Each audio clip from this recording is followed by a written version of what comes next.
मेरो काम छैन अरू काम होला नि हामीलाई त कसैलाई त काम हुन्छ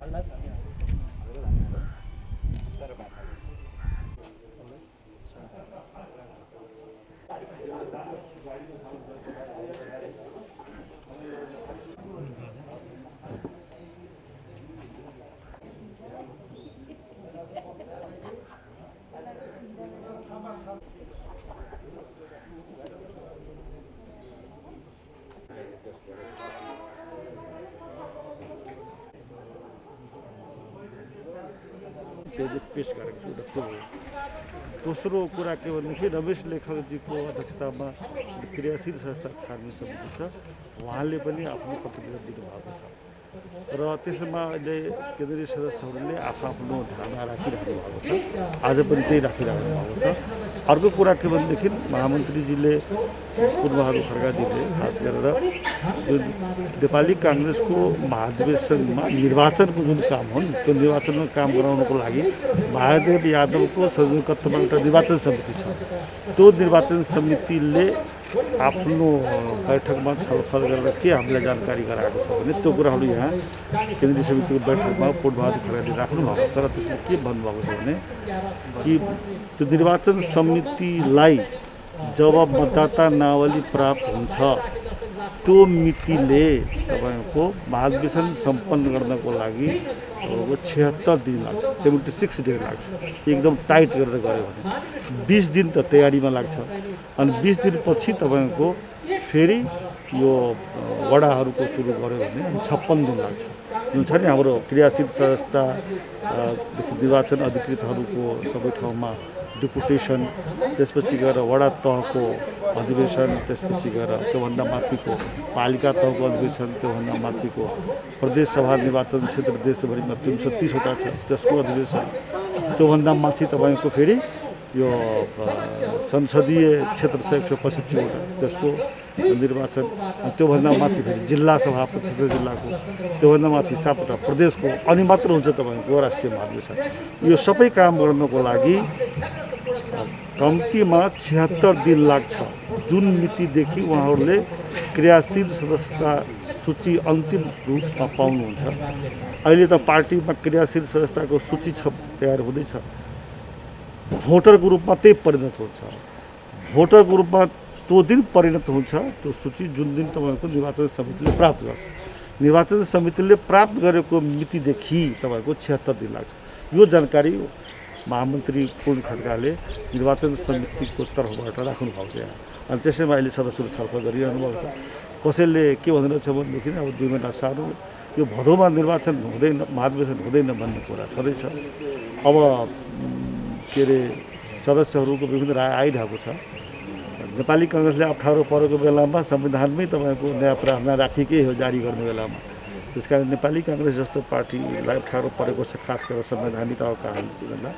त्यसैले अरू कसैले यसमा अप्ठ्यारो नै पार्ला भन्ने त छैन, तर हामीले कसरी महाधिवेशन सुव्यवस्थितमा सम्पन्न गर्नु हो त्यसको लागि गृह कार्य गरौँ, सर्वसम्मतिले गृह कार्य गरौँ भन्ने छ भइरहेको छ। 23 गते त सकिन्छ त तपाईँहरूको पहिलो निर्वाचित समितिको, त्यसपछि त वैधानिकताको पनि प्रश्न आउला। त्यस्तो कुनै वैधानिकताको प्रश्न छैन। तपाईँको पत्रिका जसरी देशमा खारिज हुने अवस्था छैन नि, त्यस्तै दलहरू पनि यो प्रेस स्वतन्त्रताको लागि संविधानमा यसरी गरेको छ कि प्रेस स्वतन्त्रता कहिले पनि खारिज हुँदैन र पत्रिका तपाईँको अनावश्यक आधारमा कहिले पनि खारिज हुँदैन। त्यस्तै यो बहुदलीय प्रणालीमा दल कहिले पनि खारिज हुँदैन। यो ठिक हो, तपाईँले भनेको छ अवधिमा त अवधि त जान्छ, तर खारिज हुने त्यस्तो अवस्था छैन।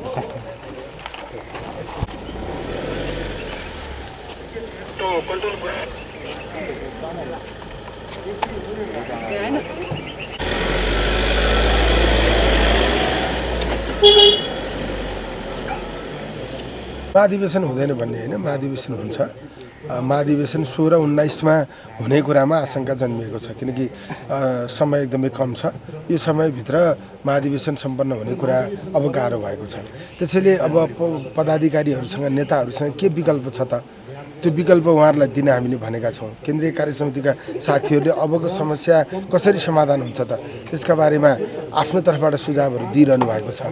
अब यसमा मलाई के लाग्छ भने निर्वाचन आयोगसँग नेतृत्वले परामर्श गरेको छ, कानुनविदहरूसँग उहाँहरूले परामर्श गर्नुभएको छ। अब सङ्कट परिसकेपछि यसको मोचन कसरी हुनसक्छ, समाधान कसरी निस्कन सक्छ भन्ने बारेमा अहिले हामीले छलफल गरिरहेको हो। मेरो विचारमा यो बैठकमा नेपाली कङ्ग्रेसको 14औं महाधिवेशनका बारेमा स्पष्ट धारणा आउँछ। अब यसले अल्मलिने अथवा कुनै पनि निर्णय नगर्ने सुविधालाई छैन। यसले कुनै न कुनै निर्णय गर्नुपर्छ। पार्टीको जुन सङ्कट देखिएको छ त्यो सङ्कटलाई समाधान गर्नका निम्ति यो कार्य समितिको बैठकले कुनै न कुनै निर्णय गर्नुपर्छ। 16 देखि 19मा अधिवेशन हुँदैन भने कहिले हुन्छ, कसरी हुन्छ, त्योभन्दा अगाडिको अधिवेशन हामीले कसरी गर्छौँ, त्यो बारेमा हामी यो बैठकबाट प्रष्ट निर्णय गरेर निस्कनुपर्छ। काङ्ग्रेसलाई अब वैधानिकता जोगाउनै नै मुस्किल पर्ने स्थिति आइला, किनभने 23 गते डेडलाइन हो संवैधानिक रूपमा। मतलब त्यो हुनु हुँदैन थियो। नेपाली कङ्ग्रेस जस्तो पार्टीले समयमा अधिवेशन नगरेर वैधानिकताको प्रश्न उठ्ने जुन स्थिति आयो, यसमा चाहिँ मूल रूपमा नेतृत्व जिम्मेवार छ र हाम्रो पनि समयमा त्यस निम्ति दबाब सिर्जना गर्न सक्ने कमजोरी रह्यो। अब यहाँसम्म हामी आइसकेपछि अब समाधान के हो त भन्दा प्रोसेस घटाएर 16-19मै अधिवेशन गर्न सकिन्छ कि एउटा समाधान त्यो हुनसक्छ। अल्पकालीन अथवा अहिलेको अन्तरिम विधानको व्यवस्था गरेर हामीले वैकल्पिक अर्को कुनै व्यवस्था गरेर तत्काल 1-1.5 महिनाभित्र अधिवेशन गर्न सकिन्छ कि 1-1.5 महिनाभन्दा पछाडि यो जान पनि सक्दैन। अरू विशेष अधिवेशन गरेर समस्या हल हुन पनि सक्दैन। त्यसैले अधिवेशन नै गर्नुपर्छ। अधिवेशन गर्नका निम्ति हामीलाई अरू 1-1.5 महिनाको समय आवश्यक पर्छ। त्यो समय वैधानिक हिसाबबाट कसरी निकाल्ने त्यो कुरामा हामीले छलफल गरिरहेका हौँ। त्यो छलफलको सन्दर्भमा चाहिँ नेतृत्वले निर्वाचन समिति कानुनविदहरूसँग कसरी छलफल गरिरहेको छ र पदाधिकारीले त्यो बारेमा कसरी प्रस्ताव ल्याउनुहुन्छ त्यसको आधारमा निर्णय हुन्छ। आजसम्म पनि क्रियाशील सदस्यता विवादको विषय अहिले पनि केन्द्रीय समितिमा छलफल भइरहेछ हामी सुन्दैछौँ होइन। यो अवस्था आउँदाखेरि भदौमा त कुनै हालतमा हुन देखेको। यो क्रियाशील विवादको विषय बहाना मात्रै हो। तपाईँको यो क्रियाशील सदस्यतामा 4देखि 5% भन्दा बढी विवाद छैन। सबै मिलाएर अधिवेशन गर्छु भन्ने सम्भवै हुँदैन। त्यसैले यो हामीले नयाँ कुरा गरेकै होइन। 4देखि 5 मात्रै होइन, तपाईँको चाहिँ 13औं अधिवेशनमा 9% चाहिँ क्रियाशील सदस्यता स्थगन भएको थियो। कतिपय बेलामा नेपाली कङ्ग्रेसको अधिवेशनको सवालमा कतिपय जिल्लाहरू चाहिँ अधिवेशनमा भाग लिन नपाएको इतिहास छ। त्यसैले केही वडाको कुरा ठुलो हो कि अधिवेशनको कुरा ठुलो हो, कसलाई प्रायोरिटीमा राख्नुपर्छ। अधिवेशन हुन नसक्दाको अवस्थामा स्थगन गरेर भए पनि हामीले अधिवेशन गर्नुपर्छ। किनकि अधिवेशन भन्ने कुरा त पार्टीको तपाईँको चाहिँ भविष्यसँग जोडिएको हुन्छ, यसको वैधानिकतासँग जोडिएको हुन्छ, यसको प्रोसेससँग जोडिएको हुन्छ। त्यसैले यो प्रोसेस पुरा गर्ने सवालमा केही ठाउँहरू स्थगित हुन सक्छन्। अहिले धेरै ठुलो स्थगन भएको होइन। इतिहासमा सबैभन्दा धेरै क्रियाशील सदस्य अहिले हामीले बनाएका छौँ। 9 लाख क्रियाशील सदस्य हुने स्थिति छ। 9 लाख क्रियाशील सदस्यता हुँदा 4देखि 5% सदस्यता स्थगित भयो। अधिवेशन नहुने अवस्था कतै पनि छैन। कहीँ पुरानाबाट अधिवेशन गर्नु पर्यो। कोभिडलाई पनि बहाना बनाइएको छ। त्यसकारण मैले भने नि यो सबै कुरा समयमा सल्टाउन सकिन्थ्यो। यो कुरा अधिवेशन गर्नका लागि बाधक होइन। मुख्य गरी अधिवेशनलाई नै हामीले प्राथमिकतामा राखेनौँ। अधिवेशनका निम्ति इच्छा शक्ति देखाएनौँ। त्यसकारण अब त्यस्तो हुनु हुँदैन। कुनै पनि हालतमा छिटोभन्दा छिटो प्रक्रिया पुरा गरेर अधिवेशन सम्पन्न हुनुपर्छ। यो बैठकले अधिवेशन सम्बन्धी एउटा ठोस निर्णय गर्छ। अब अल्मल्याउने समय पर्खिने अहिले पनि निर्णय नगरिकन बैठक सकाउने सुविधा छैन। यो बैठकले निर्णय गरेर प्रष्ट ढङ्गबाट बाहिर आउँछ है त। आदरणीय पत्रकार साथीहरू, नेपाली कङ्ग्रेस केन्द्रीय कार्य समितिको बैठक आज पनि जारी छ। बैठक हिजो साउन 28 गते प्रारम्भ हुँदै गर्दा जे विषय थियो त्यही विषयमा केन्द्रित छ। केन्द्रीय कार्य समितिको आजको बैठकमा केन्द्रीय सदस्यहरू बलबहादुर केसी, महेश आचार्य, फर्मुला मन्सुर, डाक्टर शेखर कोइराला, धनराज गुरुङ, मिनबहादुर विश्वकर्मा, बद्री पाण्डे, श्यामकुमार घिमिरे, रामकृष्ण यादव र किरण शर्मा पौडेलले बोलिसक्नु भएको छ भने अहिले केन्द्रीय सदस्य उमाकान्त चौधरीले आफ्नो विचार राखिरहनु भएको छ। यहाँहरू जान्नुहुन्छ हिजोको जे प्रस्ताव हो त्यो प्रस्तावमै अहिले बैठक केन्द्रित छ। बैठकको सुरुवातमा आज पार्टीका महामन्त्री पूर्णबहादुर खड्काले हिजो प्रस्तावित एजेन्डालाई नै थप प्रकाश उहाँले पार्नुभयो। तपाईहरु मार्फत फेरि पनि म स्मरण सार्वजनिक रूपले गराउन चाहन्छु। नेपाली कांग्रेस पार्टीको 14औं महाधिवेशन पूर्व निर्धारित भदौ 16 को मितिबाट प्रारम्भ हुनु थियो, तर त्यसको प्रारम्भिक स्थानीय तहको अधिवेशन प्रभावित भइसके पछाडि त्यो मिति त्यही रूपमा सम्पन्न हुन नसक्ने अवस्थामा छ। त्यसकारण केन्द्रीय कार्य समितिको बैठकमा महाधिवेशनसँग सम्बन्धित दुईटा विषय प्रस्तावित छ। एउटा अब जुन मिति छ त्यो मितिलाई परिमार्जित रूपमा परिवर्तित रूपमा कार्यतालिका कुन रूपमा निर्माण गर्ने, पार्टी केन्द्रीय कार्य समितिमा आदरणीय सदस्यज्यूहरूले यसबारेमा आफ्ना बुझाइहरू आफ्ना विश्लेषणहरू सँगैमा आफ्नो जिल्ला आफ्नो भूगोलमा रहेको कोरोनाको प्रतिकूलताको स्थितिहरू राखिरहनु भएको छ। केन्द्रीय सदस्य साथीहरू सबैको राय सल्लाह सुझाव सुनिसकेपछि बैठकमा महाधिवेशन 14औं महाधिवेशनको प्रस्तावित परिमार्जित कार्यतालिका प्रस्तावित हुनेछ। अर्को चाहिँ नेपाली कांग्रेस केन्द्रीय महाधिवेशन सम्पन्न गर्दै गर्दा 60 वटा तहको नेतृत्व चयनको जुन प्रक्रिया हुन्छ त्यो प्रक्रियालाई सम्पन्न गर्नलाई निर्वाचनको निर्देशिका चाहिन्छ। जे निर्वाचनको निर्देशिका हामीले विगतमा बनाएका थियौं त्यसलाई अहिलेको सन्दर्भमा केही परिमार्जन गर्नुपर्ने आवश्यकता महसुस गरी पार्टीको केन्द्रीय निर्वाचन समितिबाट प्रस्तावित भएर आएको र पार्टीका महामन्त्री पूर्णबहादुर खड्काले हिजो 28 गतेको बैठकमा पेश गर्नुभएको निर्वाचन निर्देशिका उप पनि छलफल चलिरहेको छ। आज चलिरहेको यो छलफल आज साँझसम्म पनि निरन्तर चल्नेछ र सम्भवतः बैठक आजको छलफल पश्चात फेरि केही समय अरु चलेर अनि हामी विषयहरू जे आएका छन् यी विषयहरूलाई निर्णयमा पुग्छौं। विषयहरू निर्णयमा पुग्दै गर्दाखेरि तपाईहरुलाई अहिले मैले भूमिकामा मात्रै भनिराख्छु कि केन्द्रीय महाधिवेशनसँग सम्बन्धित आन्तरिक जीवनसँग सम्बन्धित विषयवस्तुमा हाम्रा प्रस्तावहरू जानुको अलावा नेपाली कांग्रेस पार्टीका सभापतिले मुलुकको प्रधानमन्त्रीको रूपमा जिम्मेवारी सम्हाल्नु भएको छ र त्यो सन्दर्भ उहाँलाई बधाई दिने विषयदेखि लिएर अहिलेको सरकारको सन्दर्भका केही धारणाहरूदेखि लिएर समसामयिक राष्ट्रिय राजनीति र अन्य विविध विषयहरूमा पनि हामी पुग्नेछौँ। बैठकले सम्पन्न हुँदै गर्दाखेरि छलफल हुँदै गर्दा अत्यन्त संयमतापूर्वक एकतापूर्वक गहिरोसँग र गम्भीरसँग छलफल भइरहेको छ।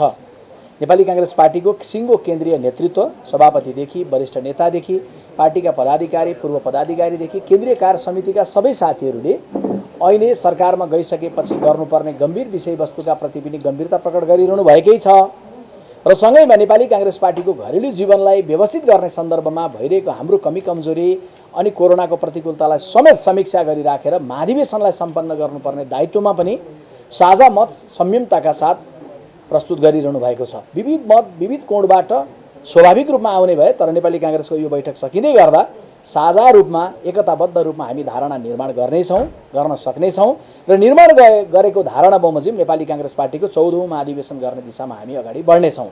यो बेलामा मैले टुङ्ग्याउँदै गर्दा तपाईहरुलाई दुईटा कुरा बैठकमा भइरहेको छलफलको सार राख्न चाहन्छु। एउटा, नेपाली कांग्रेस केन्द्रीय कार्य समितिको यो बैठकमा अहिले मुलुकको नेतृत्व नेपाली कांग्रेस पार्टीले गरिरहेको बेलामा राष्ट्रिय राजनीतिलाई सही ढंगले सम्बोधन सम्पादन गरेर अगाडि जानुपर्ने कार्यभार एकातर्फ छ राष्ट्रिय राजनीतिको, अर्कोतर्फ नेपाली कांग्रेस पार्टीको महाधिवेशन सम्पन्न गर्दै संगठनलाई सुदृढ बनाएर जाने घरेलु कार्यभार छ। यो दुईटै कार्यभारको सन्दर्भमा बैठकमा भइरहेको छलफलपछि हामी आज पनि छलफल चलेर सम्भवतः भोलि या पर्सिसम्ममा निर्णयमा निष्कर्षमा पुग्नेछौँ र तपाईहरु मार्फत त्यसलाई म सार्वजनिक रूपमा राख्ने नै छु र देशभरिका पार्टीका सदस्यहरू शुभचिन्तकहरू स्वदेश र विदेशमा रहनुभएका सबैलाई नेपाली कांग्रेस पार्टीको चलिरहेको बैठकको तर्फबाट म यति मात्रै आश्वस्त गर्न चाहन्छु, जे जति विषयहरू छन् ती सबै विषयलाई गहनतापूर्वक गम्भीरतापूर्वक लिएर छलफल गरेर हामी जे निर्णय गर्छौं त्यसलाई साझा सहमति र साझा स्वामित्व बोधका साथ निर्णय गरेर एउटा नवीन उत्साह दिइराखेर बैठक टुङ्गिनेछ। जस्तो केन्द्रीय सदस्यहरूले धारणा राख्ने क्रममा यो महाधिवेशन 23 गते उद्घाटन भएर त्यस पछाडि चाहिँ सुरु हुने सम्भावना के छ? कस्तो निर्णय आउला? कार्यतालिका कसरी आउला? महाधिवेशन 23 गते उद्घाटन हुने भन्ने त हाम्रो कार्यतालिकै बनेको छैन। अहिले हाम्रो साउन 12 मा वडा तहको सुरु हुनु थियो र भदौको 16 गते केन्द्रीय महाधिवेशन सुरु हुनु थियो। साउन 12 को अधिवेशनको प्रक्रिया प्रभावित भइसकेको अवस्थामा भदौ 16 को पनि प्रभावित भइसकेको स्थिति छ। त्यसैले नयाँ कार्यतालिका बनिसकेपछि मात्रै कहिले उद्घाटन हुन्छ, वडा तहको कहिले सुरु हुन्छ भन्ने विषयमा भन्न सकिन्छ। जस्तो कि पूर्व निर्धारित कार्यतालिका त प्रवेश भइ नै सक्यो, अब त काङ्ग्रेसको 23 गते त यसको अन्तिम समय सकिसक्यो। अब यसको विकल्पका बारेमा पनि त छलफल भएन। अब के विकल्पहरू अगाडि ल्याउने तयारीमा छ त काङ्ग्रेस? अहिले भित्र चाहिँ विकल्पहरू बारेमा सम्भाव्य विषयमा छलफल हुने, बाहिर चाहिँ प्रवक्ताले यो विकल्प टुङ्गोमा पुग्यो भन्नतर्फ लाग्यो भने त्यो अलोकतान्त्रिक हुन्छ। त्यसकारण हाम्रा बिचमा भित्र जे छलफल भइरहेको छ, सबै साथीहरूले 101 चाहिँ सङ्गठनमा काम गर्नुभएका, अनुभव हासिल गर्नुभएका, सङ्गठनमा मेहनत गर्नुभएका साथीहरू हुनुहुन्छ। सबै साथीहरूको राय सुनिसकेपछि विविध कोणबाट आएका विषयमध्येबाट सर्वोत्तम विकल्प के हुन सक्दछ, हामी त्यसमा निर्णयमा पुग्छौँ। जस्तो सरकारकै विषयमा नि कुरा गरौँ, मन्त्री परिषदले पूर्णता पाइसकेका छैन, 1 महिना भइसक्यो होइन। 1 महिना 18 महिनामा अब 1 महिना त गुजारिसक्नु भएको छ है प्रधानमन्त्रीज्यू, सभापतिज्यूले। अब यो मन्त्री परिषद चाहिँ कहिलेसम्म विस्तार हुन्छ? यो ढिलाइ हुनुको कारण चाहिँ के हो? अब नेपाली काङ्ग्रेस केन्द्रीय कार्य समितिको बैठकको पाटो एउटा भयो, मन्त्री परिषद विस्तार गर्ने अथोरिटी अर्को पाटो भयो। मन्त्री परिषद विस्तार गर्ने अधिकार भनेको मुलुकको प्रधानमन्त्रीलाई हुन्छ, तर स्वाभाविक छ कि नेपाली काङ्ग्रेस पार्टीको सभापति मुलुकको प्रधानमन्त्री भएको कारणले गर्दा बैठकमा यस सन्दर्भमा पनि साथीहरूको चासो जिज्ञासा उठ्छन् नै, उठ्ने कुरो स्वाभाविक भयो। सार्वजनिक रूपमा पनि उठ्छन्, भित्र पनि उठ्छन्। चाँडै नै मन्त्री परिषद विस्तार गर्ने क्रममा जाँदै गर्दाखेरि सँगैमा के बिर्सिनु हुँदैन, नेपाली काङ्ग्रेस पार्टीले पनि स्मरण गराउँछ प्रधानमन्त्रीलाई कि हामीले एउटा दलको मात्रै सरकार होइन, यो सरकार बन्दै गर्दाखेरि 4वटा पिलरमा खडा छ। त्यसमध्येको एउटा पिलर कमरेड माधव कुमार नेपालले नेतृत्व गर्नुभएको नेकपा एमालेको छ। त्यसकारण उहाँहरूको आन्तरिक घरायसी जीवनको सन्दर्भमा केही जटिलताहरू रहेको बेलामा उहाँहरू एउटा टुङ्गोमा पुगिसकेपछि स्वाभाविक छ कि सरकारको गठनको प्रक्रिया, पूर्णताको प्रक्रियाले मार्ग प्रशस्त प्राप्त गर्छ। अहिले मैले तपाईँहरूलाई भन्दै गर्दा मन्त्री परिषद विस्तारसँग सम्बन्धित विषयमा दलहरूको बिचको संवाद जे भइरहेको छ, यसले निश्चित आकार लिएर परिपक्वता लिएपछि विस्तार हुन्छ भन्न मिल्छ अनौपचारिक रूपले। औपचारिक रूपले मन्त्री परिषद विस्तारसँग सम्बन्धित विषय भनेको पार्टीको प्रवक्ताले भन्दा पनि सरकारको प्रवक्ताले भन्ने विषय है। हवस्, सुन्नुहोस् न, अब यो सरकार अब एउटा लोकतान्त्रिक दलको तर्फबाट टिप्पणी गर्दै गर्दा हामी प्रतिपक्षी कोणबाट आएका कुनै पनि प्रश्नलाई निम्छरो प्रश्न भन्ने या प्रश्न उठाएको आधारमा अरिङ्गाल भई जाइलाग्यो भन्ने खालको चरित्र राख्दैनौँ। प्रतिपक्षले प्रश्न गर्न पाउने लोकतन्त्रमा जे अधिकार हो त्यसलाई हामी सम्मान गर्दछौँ, त्यसलाई स्वीकार गर्दछौँ। उहाँहरूले उठाउने प्रश्नहरूलाई हामी ग्रहण पनि गर्दछौँ। जहाँसम्म नेपाली काङ्ग्रेस पार्टीको सभापतिले नेतृत्व गर्नुभएको वर्तमान सरकार र अघिल्लो सरकार हो, दुवैजना प्रधानमन्त्री जनताबाट प्रत्यक्ष निर्वाचित प्रधानमन्त्री होइन। कमरेड केपी ओली पनि जनताबाट प्रत्यक्ष निर्वाचित हुनुहुन्न थियो र शेरबहादुर देउवा पनि जनताबाट प्रत्यक्ष निर्वाचित प्रधानमन्त्री होइन। हाम्रो संसदीय परिपाटी जे छ, हाम्रो शासन प्रणाली जे छ, संसदीय व्यवस्था जे छ, त्यसको व्यवस्थाको मर्म नै के छ भन्दाखेरि जनताबाट सांसदहरू निर्वाचित हुन्छन् र सांसदहरूको बहुमतले प्रधानमन्त्री चयन गर्छ। सांसदहरूको बहुमतले उहाँलाई 2074 सालको फागुनको 3 गते यो देशको प्रधानमन्त्री बनाएको थियो र सांसदहरूकै बहुमतले अहिले उहाँ शेरबहादुर देउवा प्रधानमन्त्री बन्नुभएको छ। सर्वोच्च अदालतले परमादेश गरेको भनेको प्रधानमन्त्री उहाँलाई नियुक्त गरेको होइन। सर्वोच्च अदालतको परमादेश भनेको संविधानको धारा 76 को उपधारा 5 लाई कार्यान्वयन नगरेर जुन अवरुद्ध गरिएको थियो त्यसलाई मार्ग प्रशस्त गरेको, त्यसलाई चाहिँ संसद पुनर्स्थापित गर्दै त्यो धारालाई कार्यान्वयन गर भनेको मात्रै हो। जहाँ नेपालको संविधान 2000 संविधानको धारा 76 को उपधारा 5 बमोजिम बनेको प्रधानमन्त्री शेरबहादुर देउवा हुनुहुन्छ। अघिल्लो प्रधानमन्त्री बन्दै गर्दाखेरि त्यही धारा 76 को अर्को उपधाराबाट बन्नुभएको थियो। त्यसकारणले प्रधानमन्त्री उहाँ प्रत्यक्ष निर्वाचित हुनुहुन्न थियो। त्यसकारण अहिलेको प्रधानमन्त्री चाहिँ तपाईको चाहिँ जनादेश विपरीतको भन्ने हो भने अघिल्लो प्रधानमन्त्री पनि जनादेश विपरीत सोच्नुपर्ने हुन्छ। जनादेश त सांसदलाई थियो कि सांसदले प्रधानमन्त्री कसलाई बनाउने भनेर। त्यसकारणले उहाँहरूले प्रश्न राख्दै गर्दा संविधानलाई सायद पूर्व प्रधानमन्त्रीजीले या उहाँहरूले संयमतापूर्वक पढ्नु भएन, आवेगका साथ पढ्नुभयो। विवेकसम्म ढङ्गले संविधानलाई पढ्ने हो भने या संसदीय व्यवस्थामा विश्वास गर्नेहरूले संसदले दिएको फैसला मान्दछौँ भन्ने हो भने अथवा शक्ति सन्तुलनको सिद्धान्त बमोजिम संविधानको व्याख्या गर्नुपर्ने प्रश्न आउँदा सम्मानित सर्वोच्च अदालतले त्यहाँभित्र संवैधानिक इजलासले गर्दछ भनेर हामी आफैले लेखेको कुरोलाई मान्ने हो भने यो जटिलता आउँदैन। त्यसकारणले यसमा मैले भन्ने यति मात्रै हो, कसैले पनि प्रश्न उठाउँदै गर्दा हामी त्यो प्रश्नलाई हार्दिकतापूर्वक लिन्छौँ र प्रष्टीकरण राख्नुपर्ने विषयमा राख्छौँ। है त, हवस्, सबै साथीहरूलाई धेरै धन्यवाद।